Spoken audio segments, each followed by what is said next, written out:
Hello' guys, মই দাদু শইকীয়াই আপোনালোকক পুনৰবাৰ মোৰ আছাম টেক ইউটিউব চেনেললৈ স্বাগতম জনাইছোঁ। মই আজি আপোনালোকক APDCLৰ লগত আপোনাৰ ফোন নাম্বাৰটো সংযোগ কৰাৰ বিষয়ে পাতিম।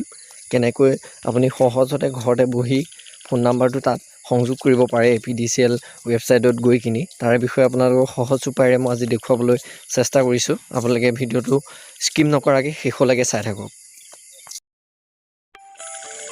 ফাৰ্ষ্টে আপোনালোকে কোনো এটা ব্ৰাউজাৰত গৈ কিনি, ব্ৰাউজাৰ মানে ক্ৰোমত গ'লে ভাল হ'ব, ক্ৰোম ব্ৰাউজাৰ। তাত গৈ কিনি আপুনি APDCL বুলি চাৰ্চ কৰিব।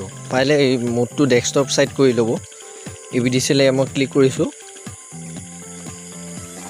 APDCL ক্লিক কৰাৰ পিছত এইটো পেজ ওলাব আপোনালোকৰ। এই পেজটোত আপুনি আপডেট ফোন নাম্বাৰ এনেকৈ দেখা পাব, এইটো আপডেট মোবাইল নাম্বাৰ, সেইটোত ক্লিক কৰিব।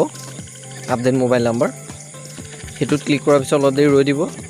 বেলেগ এটা পেজ খোল খাব। তাত আপোনাৰ কনজিউমাৰ নাম্বাৰ, যিটো আপোনাৰ সেইটো আপোনাৰ কাৰেণ্টৰ বিলখন যিখন আহে, তাত আপুনি পাই যাব। তললৈ কনজিউমাৰ নাম্বাৰ বুলি লিখা থাকে, কাৰেণ্টৰ বিলখনতে থাকে। কনজিউমাৰ নাম্বাৰটো ক্লিক কৰিব।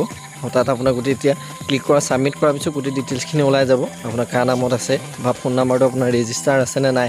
যদি বেলেগৰ নাম্বাৰ আছে আপুনি তাত শুধৰাই কিনে আপোনাৰ নাম্বাৰত দিব। আৰু তাত আধাৰ নাম্বাৰ ক্লিক কৰি আধাৰ নাম্বাৰ দিবৰ কাৰণে কৈছে, আধাৰ নাম্বাৰ দি দিব। আপোনাৰ ইমেইল আইডিটো পাৰিলে দি দিব। আৰু আদাৰ্ছত ক্লিক কৰিব, অকুপেশ্যনৰ আদাৰ্ছত ক্লিক কৰিব। তাৰপিছত আপোনাৰ OTP এটা আহিব মোবাইলত। OTPটো আপুনি তাত ছাবমিট কৰি দিব।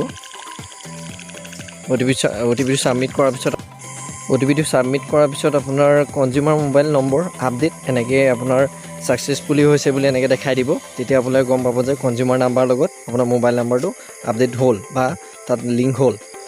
ধন্যবাদ। আজি মই সেইটো আপোনালোকক জনাবৰ বাবে ভিডিঅ'টো বনালোঁ। যদি অলপ হ'লেও সহায় হৈছে বুলি ভাবিছে তেন্তে চেনেলটো ছাবস্ক্ৰাইব কৰি দিব আৰু ভাল লাগিলে লাইক কৰি দিব। Thank U.